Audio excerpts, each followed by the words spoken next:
Hello বন্ধুরা, তো আমি আজকে বানাবো এগ চাও স্যুপ। এগ চাও স্যুপ, হ্যাঁ ঠিক শুনেছো। তার জন্য এই মোটা মোটা চাউমিনগুলো আমি নিলাম, নিয়ে ভেঙে আমি একটা বাটির মধ্যে নিয়ে এগুলোকে আমি সেদ্ধ বসাবো। ততক্ষণ জন্য আমার লাগবে একটু রসুন, কাঁচা লঙ্কা। তো এগুলোকে কুচি কুচি করে আমি কেটে নেব। আর যে আমি এই চাউমিনগুলো যে সেদ্ধ করতে বসিয়েছি তার মধ্যে দিয়ে দিলাম আর একটু নুন দিয়ে দিলাম, যাতে এটা একটু সেদ্ধ হয়ে আসে। আর দিলাম একটু ব্ল্যাক পেপার, এগুলোকে একটু গুঁড়ো করে দিয়ে দিলাম। আর দেব একটু ভিনিগার, একটু চিলি সস। তারপর দেব আমি এরকম 1 চামচ বাটার। বাটারটা আমি এরকম সেদ্ধ হবে সেই সময়ও দেবো, ইনফ্যাক্ট নামানোর পরও একটু বাটার দেব। আর তার সাথে একটু ব্ল্যাক পেপারও আমি অ্যাড করব পরে। তো এইটা দিয়ে দিলাম ডিমটা ফাটিয়ে। এর মধ্যে তোমরা দেখতে পাচ্ছ কীভাবে আমি দিলাম, ডিমটা ফাটিয়েভাবে দিলাম, দিয়ে ওটাকে খুব সুন্দরভাবে ওটাকে ঘাটাতে হবে।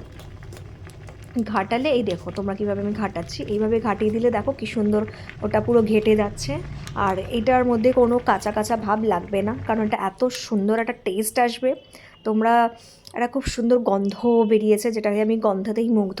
তো এবার এটা খাওয়ার জন্য একদম রেডি। তো আমি গেলাম খেতে, তোমরাও বানিয়ে খেও। অ্যান্ড যদি ভিডিও ভালো লাগে তাহলে লাইক, শেয়ার, সাবস্ক্রাইব নিশ্চয়ই করো। টাটা।